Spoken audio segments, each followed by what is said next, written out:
So I've been in kind of this in between a lot of different fields for about 25 years. I've worked as a manual therapist, massage, craniosacral therapy, and functional movement specialist and postural correction work. So, so I have a lot of that exercise background. I started a place in Brooklyn, New York called Everyday Athlete, and we did a lot of this kind of, work. Although we didn't get into the nutrition aspects of things, we really tried to, coach a lot of the, the more soulful, mindful parts of what you talk about in the book. So that'll be, another place where we can connect.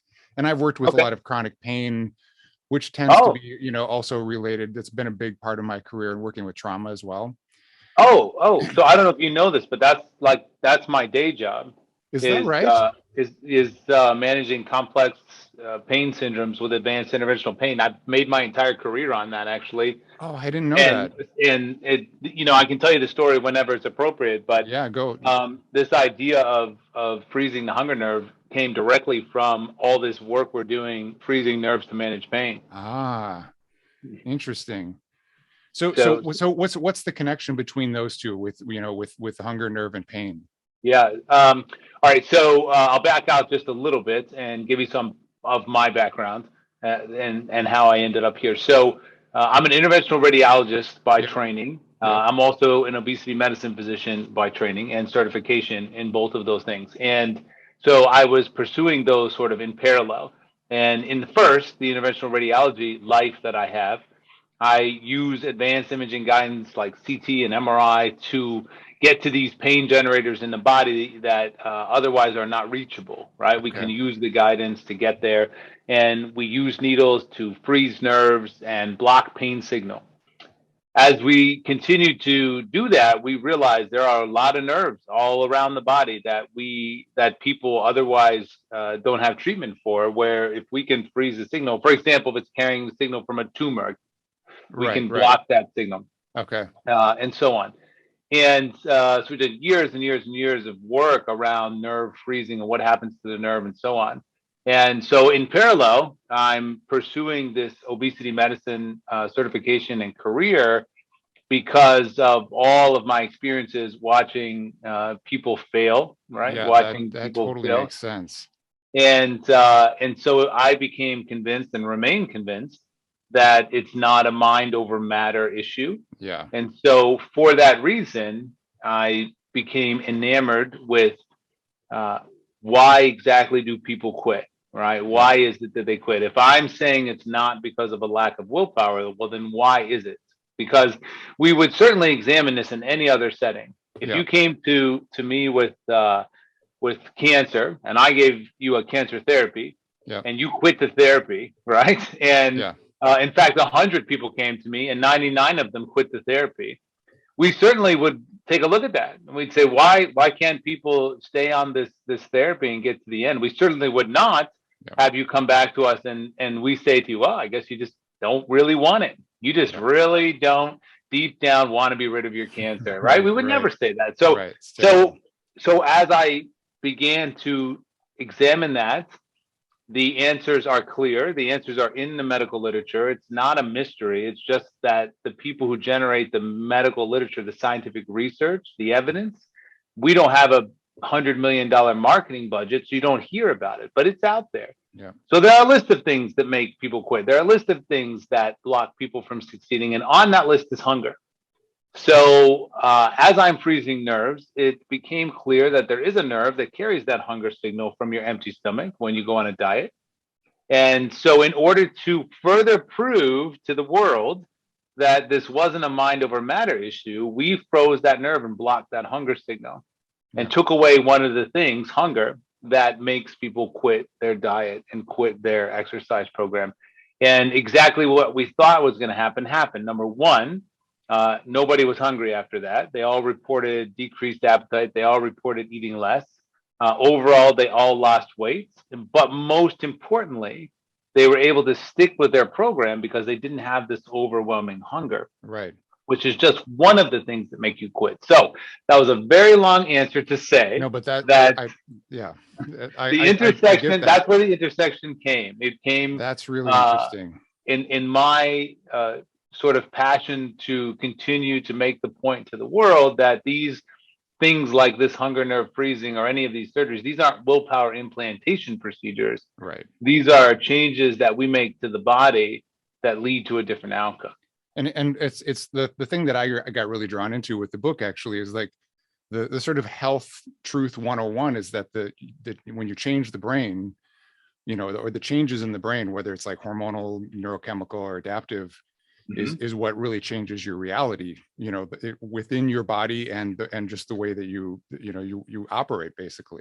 That's exactly right. And the way that I talk about that is it's crystal clear to me that there are two groups of people when it comes to weight loss and when it comes to what we're talking about here. And the groups are what I call, on the one side, the always lean people, who are people who are exactly that, always lean. And a lot of them are the ones who spout the weight loss advice, right? Or write the weight loss instructions. But it's kind of I don't know if ironic is the word, but it's flawed because these folks have never been through it, right?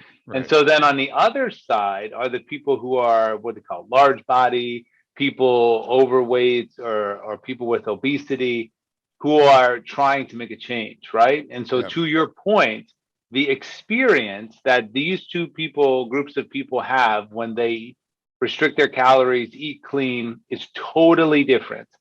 In the always lean camp, these people, they love it. I was in a gym the other day and I obviously I talk about this a lot, so it's on my mind.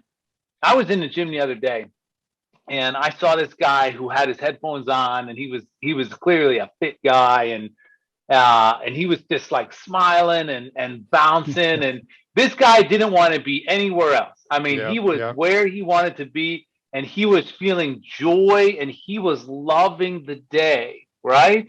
If everyone felt like that, well, no one would struggle losing weight, right? The reason people struggle is because they do not feel like that. They feel like crap. And so if we can make the change that you're talking about, and we can make the experience the same, then literally nobody would have trouble with this. Because if we're having the fun that guy was having, then we'll stay with it. And it's interesting because I only lasted in gyms about 1 year, and because the environment for me it wasn't working, and I happened to be one of those people who was a fit guy from a young age, and it's one of the things that maybe we'll get into this, but I thought about that a lot while I was reading the book. Is like, what is that starting point for people? Where does a shift happen? Is it genetically pre-programmed? Is there events that happen in youth that can lead to it?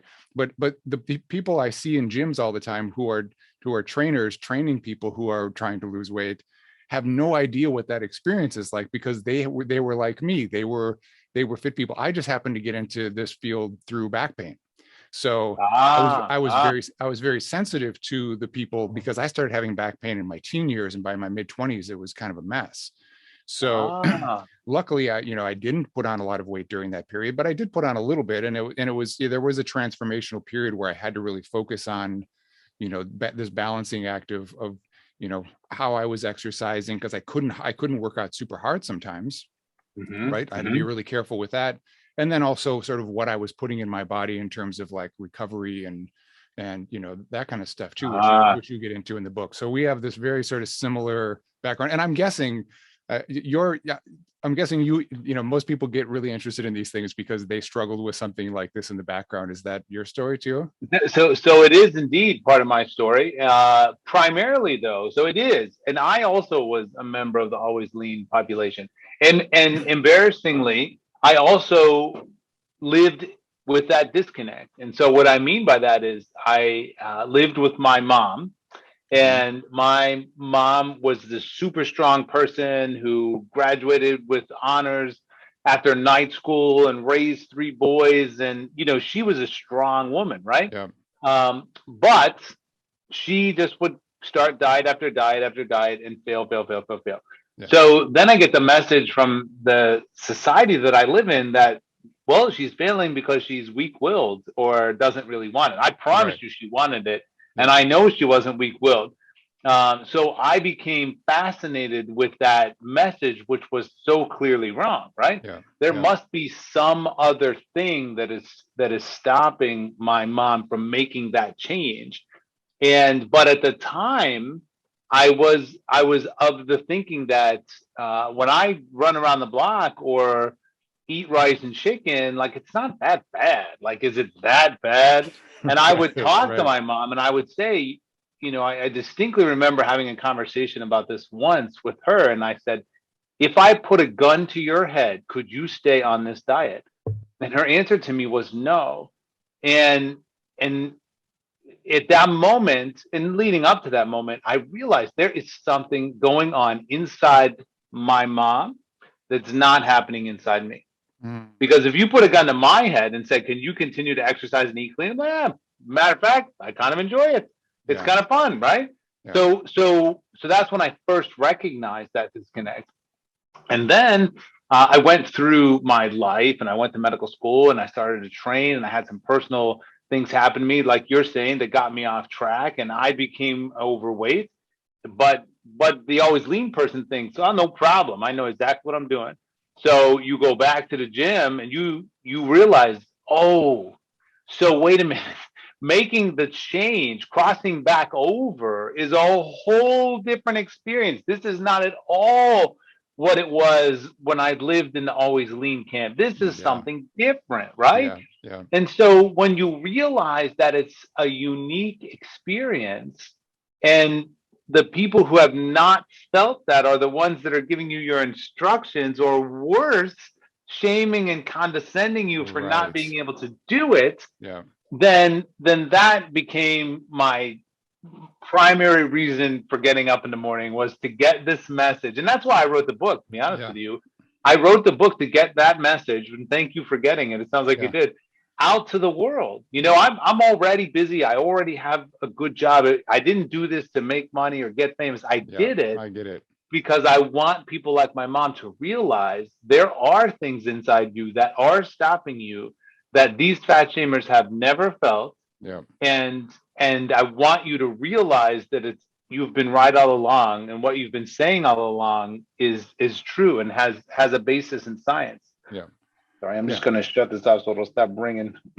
And I got into doing this podcast basically for the same reason. I started to feel like, I mean, I've kind of worked outside of the system. I've been very fortunate to work in coordination with, just about all fields of care, because I do a lot of work with like autonomic dysregulation. Oh, I end up working with therapists. I also I treat infants. So I also do newborn care. So I work closely with that community.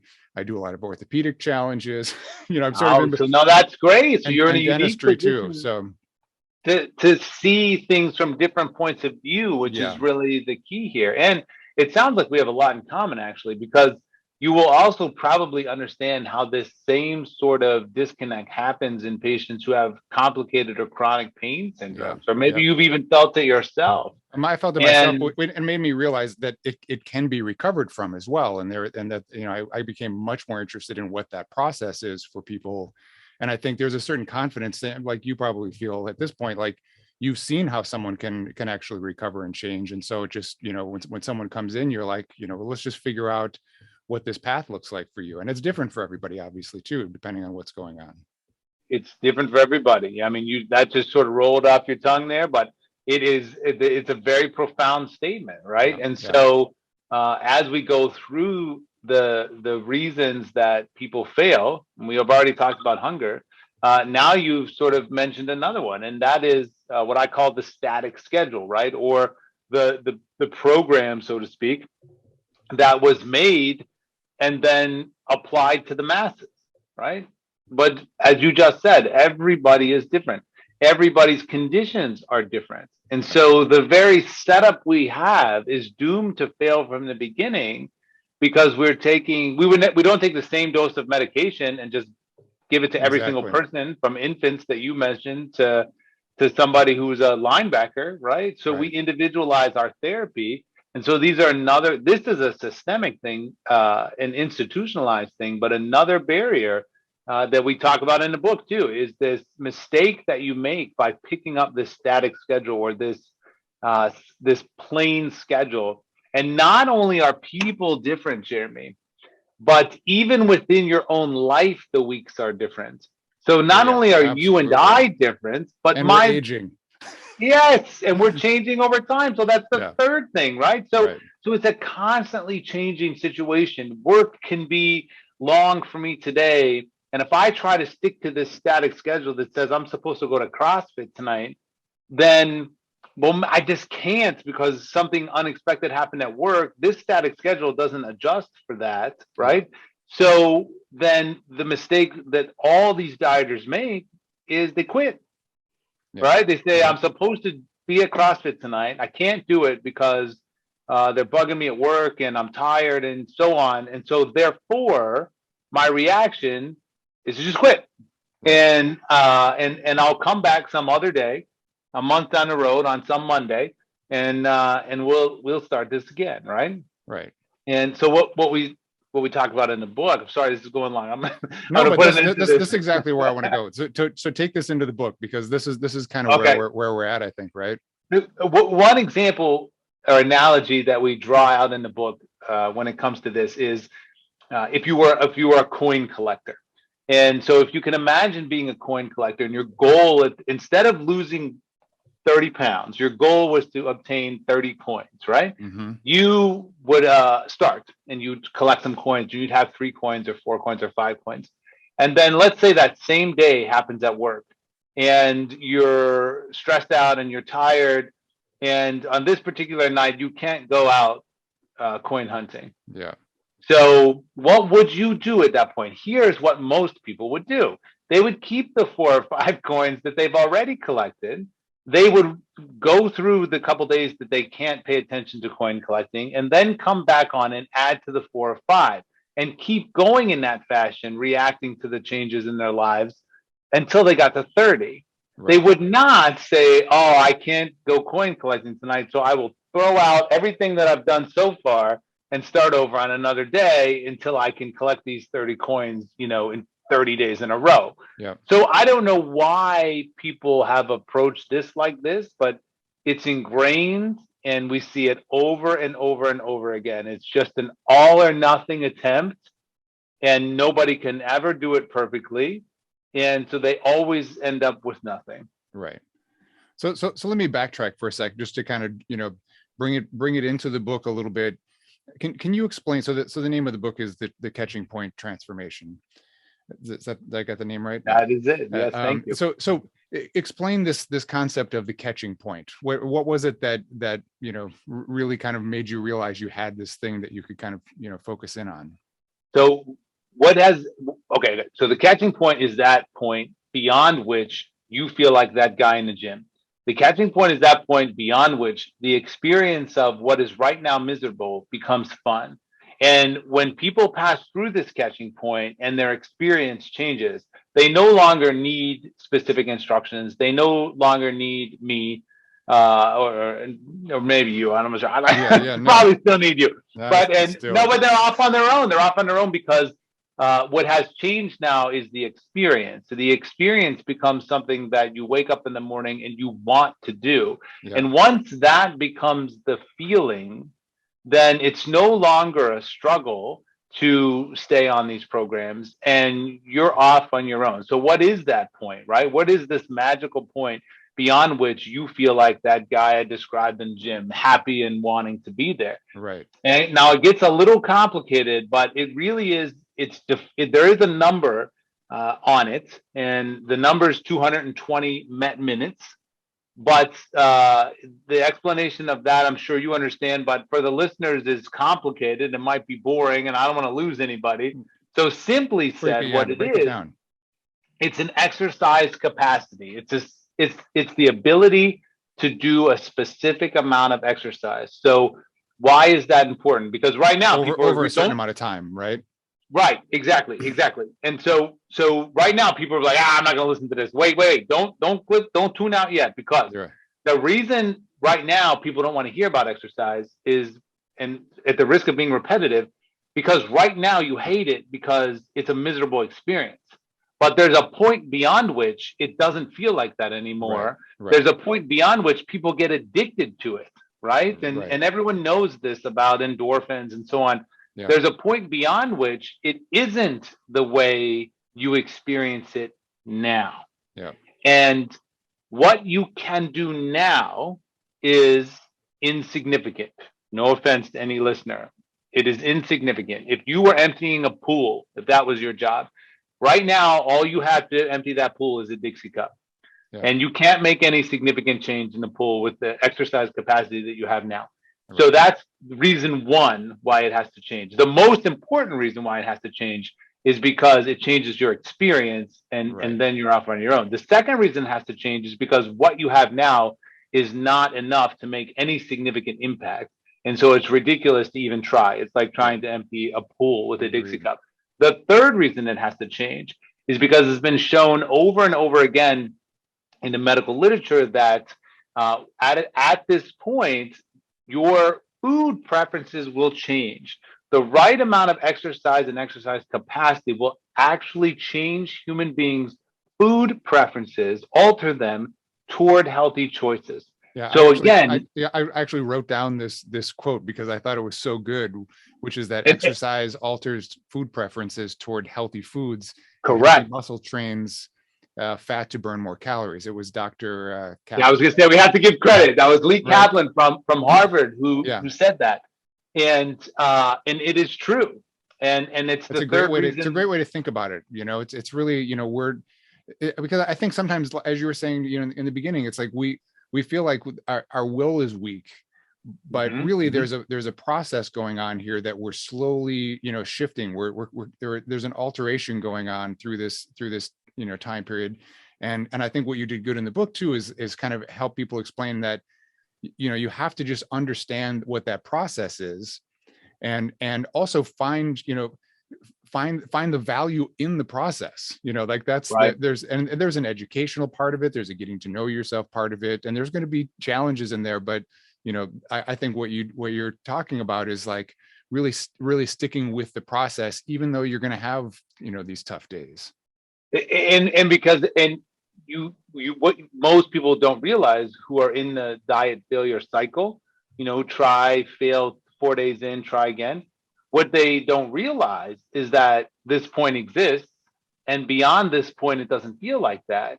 And that's a really important point, because if you don't know about that point, then what you think is, I'm going to have to feel like this, starving, tired, depressed, sore for 6 months, and I'm not doing that. Yeah.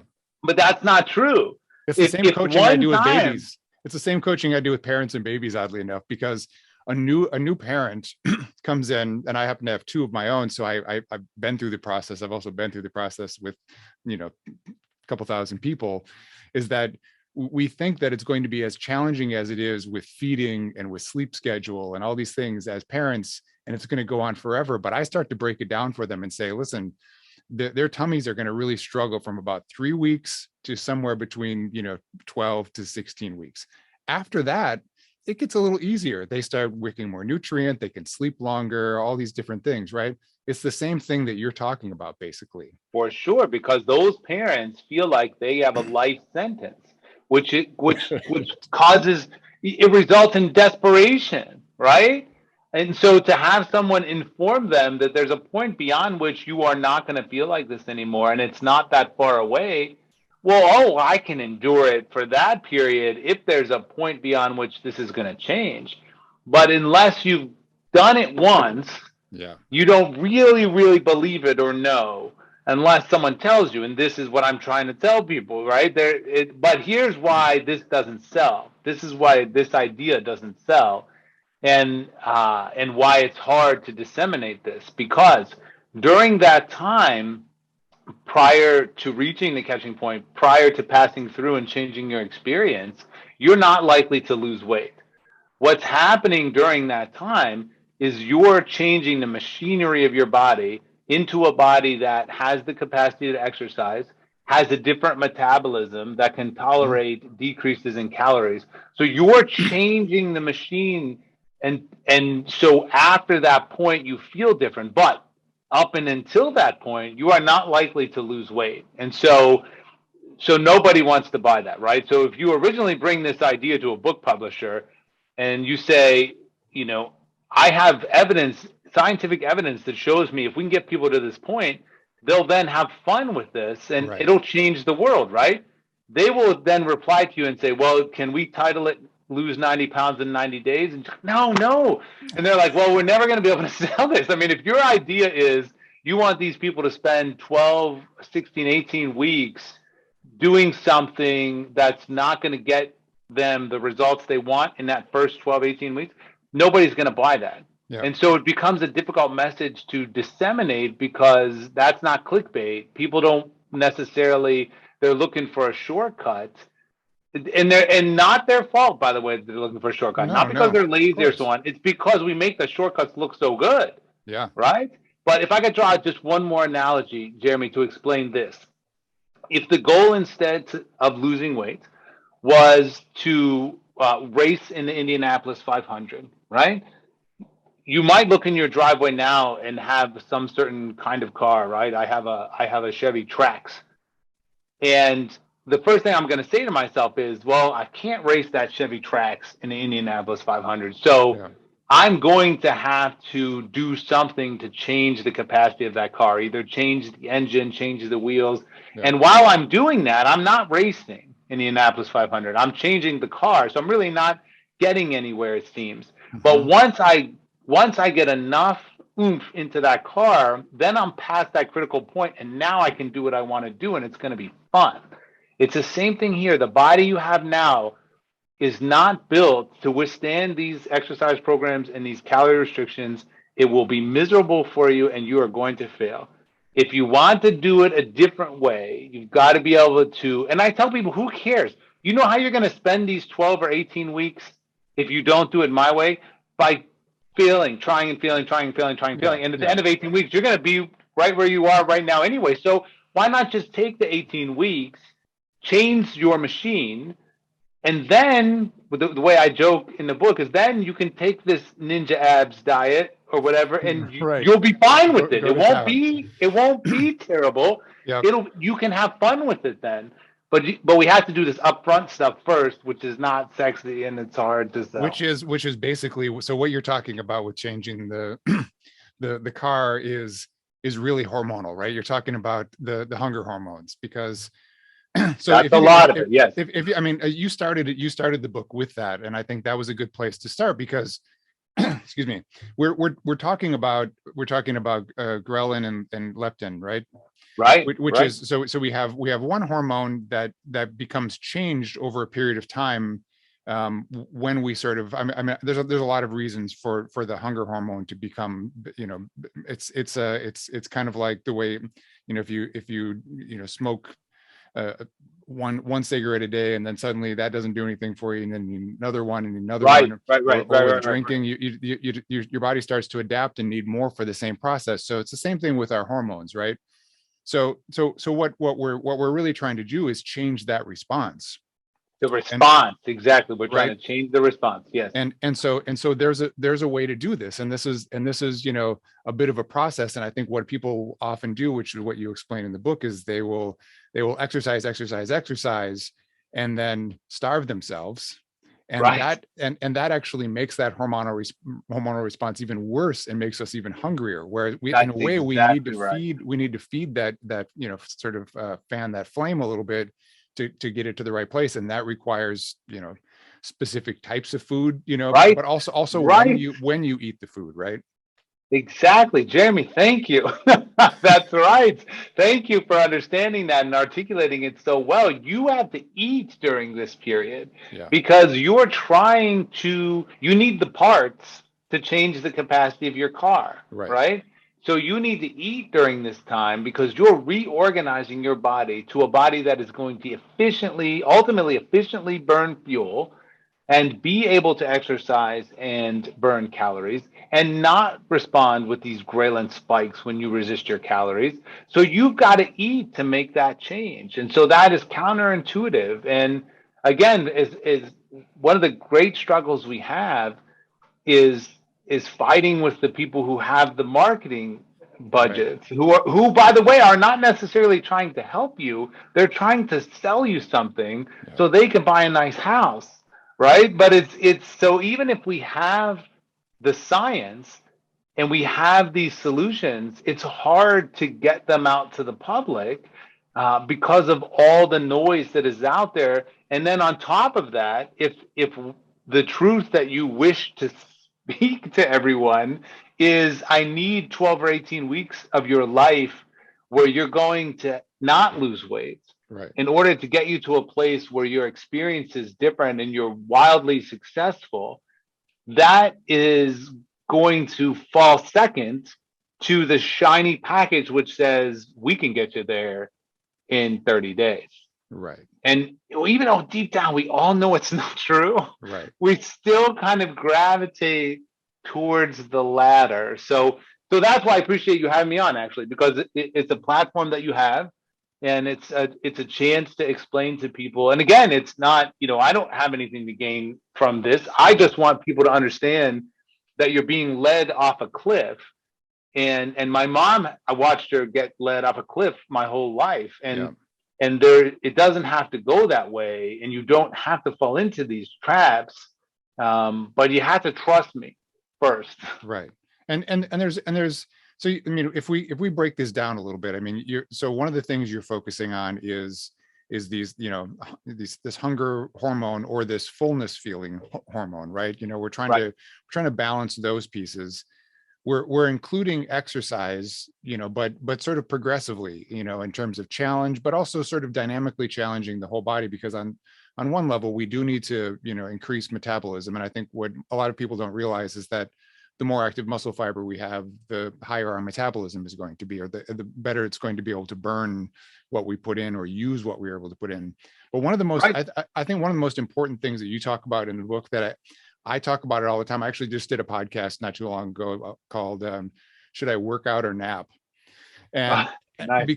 because I think what we don't realize is that we need days off. We need between periods. And the thing that you talked about that I think is so great is that it's important not to screw up your in-between days.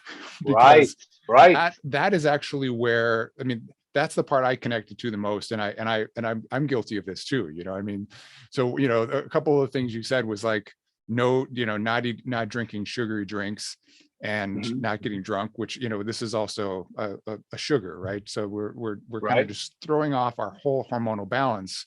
And so, talk a little bit about that part, because I think that's another big part. And we'll get into the sleep and rest part too. So this is where I believe the science is clear, but people are unaware. And so what I mean by that is, if you go to most larger body people who have failed in trying to make a change, and you tell them the magic really lies in reaching this point, which is a change in your exercise capacity, and then you further ask them, do you understand how to change your exercise capacity? Nobody knows that, right? And so that's what we're laying out in the book. And one of the things that people definitely do not realize is what you mentioned about the in-between days, right? The in-between days is where this change actually takes place. Yeah. You're not making, when you're doing your exercise or you're in the middle of a calorie restriction, that's a challenge onto your body.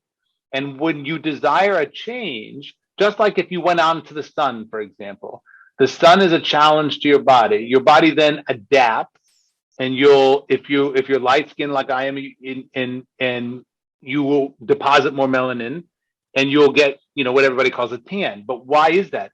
Because the body will adapt for you and change the way you want, but it'll happen in between. It doesn't happen while I'm standing out in the sun. It happens in the next 24 to 48 hours. Same thing here. You expose your body to this bout of exercise or calorie restriction. That's the hard part. The change that you want happens in between. Hormonally, just like with melanin. Yes, exactly. And those are the days that you have to maximize. And while you're doing this, you have to eat the right things on those in-between days. Yeah. And those in-between days are where the magic happens. So if you do this for, say, a month, and you out of that month, you have exercise bouts, say 10 of those days. It's the other 20 days when your body is changing into what you want, changing into a new body, changing into the kind of body that the always lean people have, right. changing into the kind of body that isn't stressed out during a calorie restriction or new exercise program, but in fact sends you endorphins and sends you good feelings and dopamine surges and rewards. And now all of a sudden you feel fantastic. But that change happens during the in-between days. And I know that most people are unaware of that. It doesn't sound like you are, but it sounds No, like no, most people but are it's a good unaware of that. reminder for me. And the thing that you said in the book too is that, your body reads these calorie deficits, so if you're not feeding your body well on in this in-between period between workouts, your brain is reading this as starvation. And For so sure. it's going to change, the way you take in calories for the next thing that you put in. It's basically, that hormone can decide to take more of that calorie or to not That's hold right. on to as much of it, right? Your body will do everything it can to fight your efforts to lose weight because it wants to survive. And it perceives this new decreased availability of food and exercise as some sort of famine event, right? Yeah. We're under stress now. And so, in order to survive, the body will slow down its own metabolism because if you're only going to if you're going to cut 500 calories, well, I don't want to die. So, I'm going to slow down how many calories I burn and offset that in the name of survival. I'm going to send these nerve signals to your brain that you should seek food. And if people want to understand how that works, imagine you stop eating right now. You're going to start thinking about food a little bit, but 24 hours from now and then 36 hours from now, you'll be thinking about nothing but food. And that's because your body is wired to survive. And so you have to now fight that hunger signal and you have to fight that circulating hunger hormone. People will come and say, "Oh, I cut my calories, but I didn't end up losing the weight." But that's because your body slowed itself down to offset your effort. You just wasted your effort, right? Yeah. So you have to quiet all of those things. And how do you do that? You do that during that preparatory phase so that when the time comes, like you said, your body's efficient and it doesn't panic and react like you're starving. It instead adapts and gives you good feelings. Yeah. And it's like the basis of a self-care model. Like what we're talking about here. It's like, if you're actually taking care of yourself and you feel the sense of like you're putting food in, you feel satiated, you feel rested, all these kind of basic needs. I mean, so it's the one thing I try to stress with people that I'm working with, especially when they're, dealing with chronic pain, is that stress systems don't heal. And, we can stress our system in a lot of different ways. Immediately we think, stress as being like, a fight with our partner or something going on at work or whatever. Right. But we can stress it through these kinds of means, through starvation, through kind of beating. I mean, I work with so many people who are, type A, who are having chronic pain, who are also over exercisers. Like they just don't give themselves any sort of break. And they are kind of sheer will in some ways, but their body is reacting against it and saying like, I can't hold this up anymore, But if you give it some time, right? If you give it a couple of days, your body will quickly repair itself. It'll go right into, if you relieve the stress for a second, then your body quickly goes into repair mode. It goes into change mode. It goes into restructure mode so that you're better off. And that's hard. It is hard for type A people to realize that it's during that time or during sleep that your body is making the changes that you want so that at month 6, you have a different body than you had on day 1. Yeah. And, I know I'm a book of endless analogies, but I use the flower in the book to explain this, that if you bring a flower home from the store or a seed, say, and that's in dirt, and you water it, and then you water it again and again and again and again, it's going to drown. But if you water it and then wait, step back for a day or two and let it change, water it again, step back, let it change. During the in-between days, in between your waterings, is when it will change, grow, and flourish. and human beings are the exact same way. And again, it's not a product that you can buy. It's information that you need to understand in order to do things differently. Yeah. So if rewiring is not, I mean, if willpower is not, what's going to change us, what does this rewiring process look like then to you? Like, if you can sort of summarize that. For sure. So thank you for asking that. So the science word for this is retrograde neuroplasticity. Okay. And that sounds like, wow, that's a mouthful, right? But really what it means is, what retrograde means is in the opposite direction, right? So if we're talking about mind over matter, we're talking about from the top down we're trying to say that that's how we're to make our changes, right? Which by the way is ridiculous. It's great for t-shirts and TikTok accounts, but it's really quite ridiculous, because if you came to me with heart disease, I wouldn't tell you just like really concentrate really, really hard so that you can clear your artery, right? It just doesn't work like that. Right. So what retrograde is the other directions. It's changes in the body that lead to changes in the mind. And again, this isn't stuff that I made up. I'm just a messenger here, right? These are things that we know inside of medical science. And a great illustration of this are amputees who feel a foot that isn't there, right? Mm-hmm. And so for years and years and years, we would treat that phantom limb pain, it's called, with these top-down approaches, try and imagine that your foot is not there, or try and get over the trauma that led to the amputation, and so on, until we started doing things to the body, to the residual limb. And then we would take MRIs after we did something to the nerve, and the mind would change. So that's changes to the body, change the mind. So that's the second half of retrograde neuroplasticity. Retrograde means from the body up. And then neuroplasticity means the ability to change your brain, change your mind. And again, these aren't abstract ideas. These are MRI changes that we can show when we do something to the body, that the brain itself actually changes. So in the setting of what we've been talking about, when we change your body in the way that we discussed, change your exercise capacity, even though you haven't lost any weight, we have now changed the structure of your brain that now perceives what you used to hate as fun. Yeah. Retrograde neuroplasticity. Yeah. So see why it's hard to sell this stuff? Well, so it's true, but it sounds boring, complicated, But I think what you did in the book though is you did create a structure for it. I mean, that's where I think it's important. And you had kind of these 7 points, these 7 core rules and this is, your time frame. Again, we're getting back to like, how do you measure and manage this? Well, we're going to just think about this in terms of 12 weeks to start out with. Right. So I'll just kind of go through this and we can kind of riff after, but so your 7 points were, there's no restarting. Right. So, can I talk about that one before you go on? Sure, go ahead. Yeah. because we touched on it a little bit. That one seems really important. It is so important, and it's so simple. And we've talked about it before. Why do we have that rule? No restart. Exactly. It's the coin. There's no restart. Once you start, you're on this. And when something happens that you think derailed you, it didn't derail you. It's just a challenge that came up so it's not going to go perfectly. Like anything else, anybody who has gone to college, did it go perfect every day?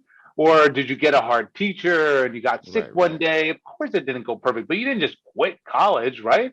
You didn't quit and start over. So same thing here, no restart. Sorry, go on. No, that's and again, no quitting. So like once you start the process, this is rule number 2. You're going to follow it out. You're going to keep collecting coins through this 12-week period, but you're not going to stop. Right. And it's like the mob, if you will. Once you're in, you're in. And that doesn't mean that every day you starve yourself. It means the opposite of that, actually. It means that there will be days when you go to wherever you go, Applebee's or whatever it might be, and that doesn't mark the end of your attempt. It just marks a break or a slight different choice. Way. Or maybe it's not even a poor choice. Maybe you need that to go back to the well. Maybe that's your watering, so it definitely does not mark the end of your coin collecting attempt, for example. It's Right. just a couple days off, then you come right back in where you were. You don't go back to the beginning. Right. And number three is, no sugary drinks. So you mean soda, obviously, fruit juice as well, and anything that The has only time we allow for liquid sugar. the only time we allow for liquid sugar, and the reason this is in there, number one, it's an easy thing to do, right? It's an easy translation where you go from retrograde neuroplasticity to here's what you actually need to do, right? You Yeah. don't have to Yeah. understand all this stuff in between. So it's an easy thing to do. And then number two, as you well know, we don't want these spikes, because Yeah. we're fighting the hunger hormone, we're fighting the responses, and those quick boluses result in those unwanted spikes that make us ultimately feel more hungry in the long run. So that's the other reason for doing that. But there is an exception to this. And we can talk about it later, but there's one exception, and that is within that 45 minutes after an exercise bout. Yeah. But Right. that's a different story. But go on, please. Sorry. But even there, we want to deal with some quality, and we'll get back to that one. But so, and we mentioned earlier, no getting drunk. That's number 4. Number 5, Yeah. sleep at least 50 hours a week, which is 7+ hours ideally, right? Right. So And again, we can talk about this for the rest of the day if we wanted to, but the take home messages are that lack of sleep equals stress. Lack of sleep is perceived by the body as a stressor. It goes into protection mode. It causes your metabolism to go down. It causes you to store every single thing that you eat. It goes into survival mode. Number 2, these changes that we're talking about, your body now is not going to succeed and not going to get you where you want in the long run. yeah. Your new body will get you where you want to be in the long run and will be a fun experience. But the change that you need from body that you have now to the body we want you to have happens while you're sleeping. Right. That's just it. And as you said something in the book, I can't remember the term you used, but basically from a molecular level, where that's where all the changes take place. It's during that sleep cycle. So if you shorten that, and there's, I don't know if you've read Matthew Walker's book on why we sleep. Oh, I don't think I so. think he's a Stanford researcher, but 30 years of sleep science. It's really fascinating. And he goes into I will animal read that. populations and all sorts of stuff. It's really interesting. But one of the things he's saying is there's tons of research that shows that less than 6 hours of sleep is carcinogenic. Like our body our molecular structure starts to change if we're not getting that much sleep. So, and that goes with this whole concept of rest and recovery cycles. Right. And because it changes for the worst when you don't have it, and it changes in the direction you want it to change. Like we mentioned, being out in the sun and then having your body develop a tan as a response example. Well, that also happens while you're sleeping, right? Yeah. So these changes that you want occur while you're sleeping. So if you don't sleep, you won't change. And that sleep deprivation state also brings up that hunger hormone, because it's basically saying, like, we're not getting enough of what we need. We need more energy. Right. And it just kind of tries to right. do If we're going to stay up for 18 hours a day, yeah, we need more energy. So what do? We eat. And people know that, right? This is one that people intuitively realize. If you're sleep deprived, you end up looking for Doritos. You just know that, right? Totally. Because but that's real. That's your body saying you better eat if this is the way it's going to be. Yeah. So we got eat breakfast is number 6, which is, right. And getting that, that fire stoked again, especially if right. you're going to be, if you're going to be working out, you need something to work with to start out with. And you want, again, to add in, because you haven't eaten now for 10 hours because you've been sleeping. Thank you. And so now you need to provide your body with the materials it needs to, what I call in the book, build a new scaffold. Remember, we're looking for a new body, a different body. The body we have now has failed us enough times. Right. So we're going to get a new body and then succeed. But in order to get a new body, we have to provide the materials, the raw materials. Yeah. So we've got to eat in the morning.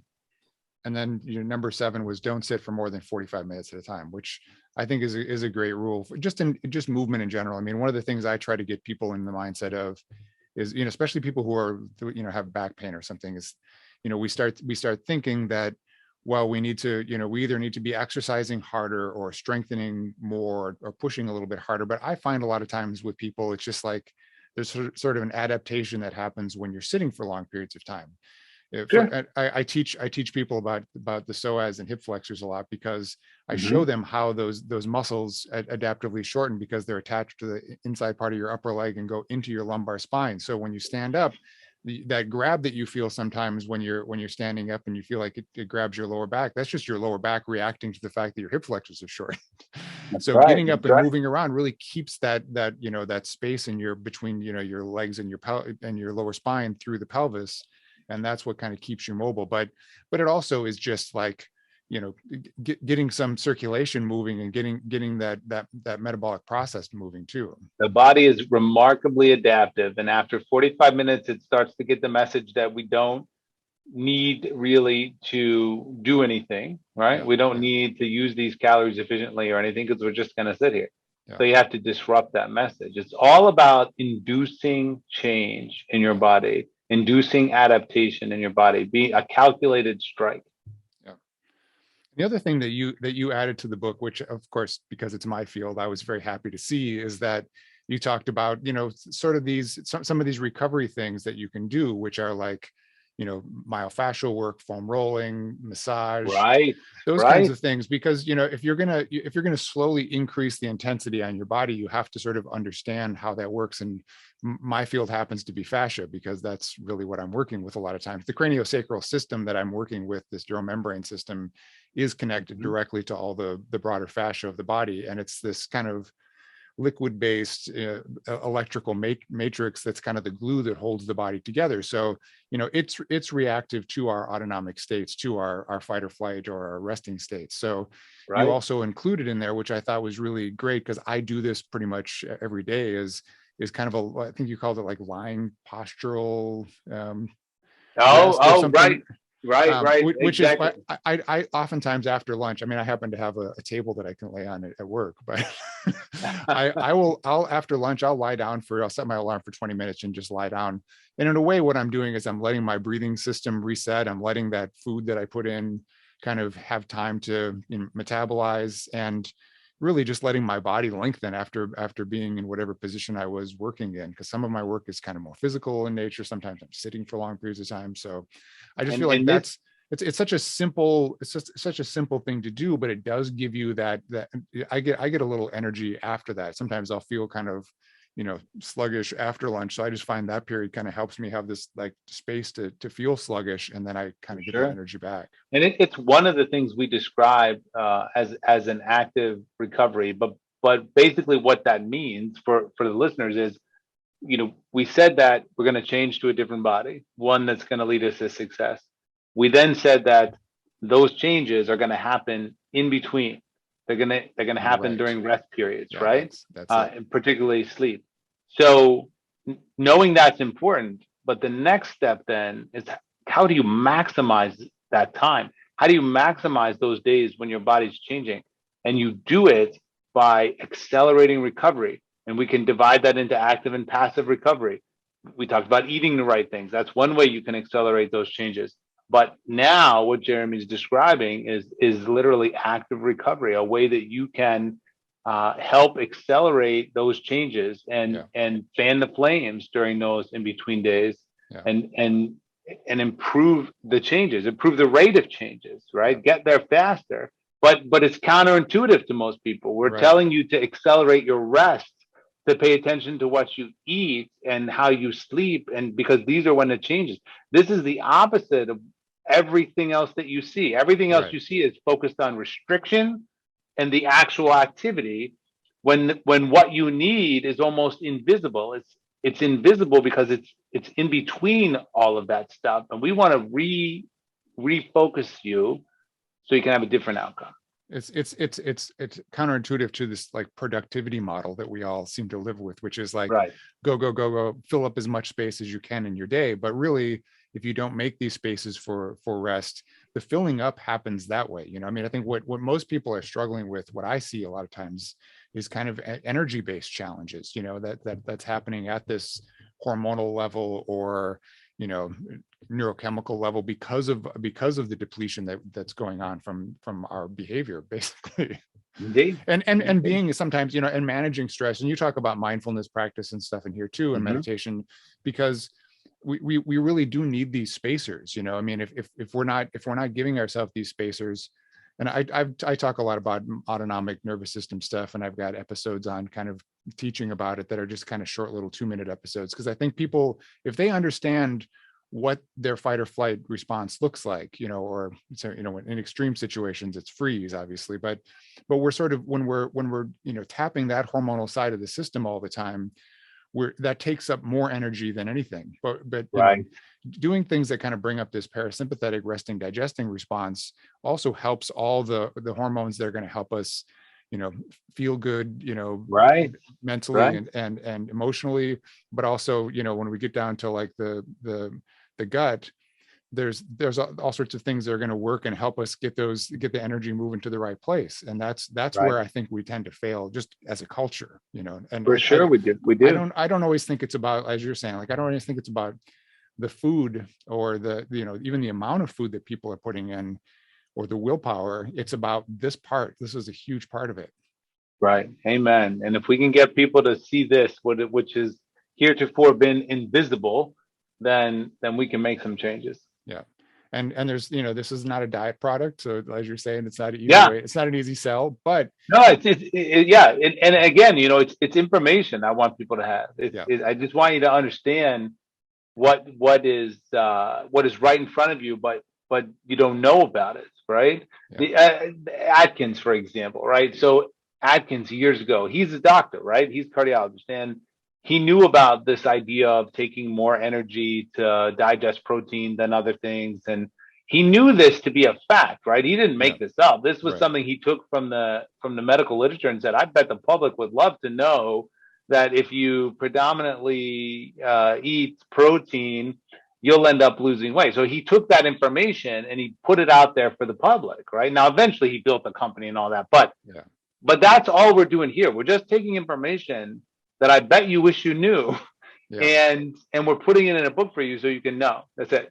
Yeah, and for anybody who's sort of wondering how is this set up too, or interested in the book, you've kind of charted out a lot of these things so that people can sort of check off things based on the week that they're in, kind of looking at the kinds of foods that you might want to put in post workout or for breakfast, things that will help you out in that way.